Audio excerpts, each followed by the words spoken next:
topic is going to be on, again, anger and rage. And like I mentioned before, if a person was shouting and in rage and throwing things, you'd quickly identify it.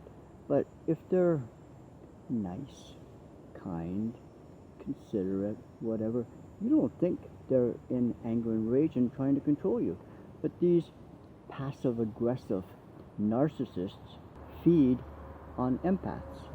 Okay, they feed on their emotions. They're in control, and it's like being nice isn't loving. Okay, but being loving is always nice. Okay, little twist on the wording, but it's like we fall into a trap of accepting people as being that are nice, that look kind and considerate and talk sweet and how are you and whatever, and it's like can I help you, and it's like you kind of like fall into the trap of like, oh, they're a nice person, they look like a nice person, they don't have this growly face, and it's like, okay, they don't scare me, so it's like, okay, I'll trust them. And it's like you just blindly it's like sheep going to a slaughter, you just blindly follow the cue and away you go. Okay, passive-aggressive narcissists have basically 4 tactics. They try to intimidate you with threats, with innuendos. If you don't behave, I'm going to do this. If you don't listen to me, if you don't do that, if you don't, it's like the government, okay, with this President COVID. It's like, it's like you have to do this. It's like, and of course they call it mandate, which means in legalese it's voluntary, but nobody knows that, and they won't tell you that because mandatory sounds so much more powerful, okay? Instead of, well, you have to volunteer if you want to take this jab. Oh, okay, now I have a choice, okay? Mandatory is no choice, okay? If you don't fall for the intimidation tactics, then they're going to try the interrogation, okay? What are you doing? Why are you doing that? How come? Where are you going? Why are you wearing that? Whatever, okay?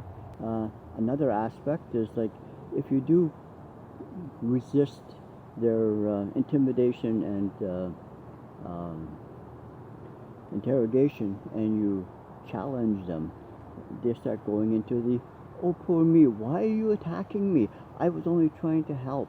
Oh, you offended me, which is a favorite catchphrase nowadays. It's like, you offend somebody. It's like, yeah, right. You're nothing to do about what you're trying to do, but yeah, it's my fault, okay?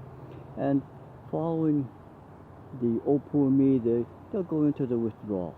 Oh, I'm not going to talk to you anymore. It's like, you don't want my help, and so they get you in both ways. They get you chasing them. Like you go to them and say, trying to understand what you're saying. What did I say? What did I do? What do I need to do? Why don't you talk to me? What's wrong? So it's like they got you hooked again, okay? And it's like just another tactic, okay?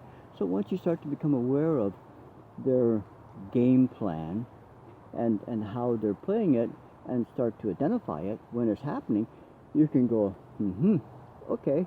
You can shut them down every time by, what's your intent? Well, I'm doing this for that and that. No, okay, well, that's your intent. I'm not accepting that.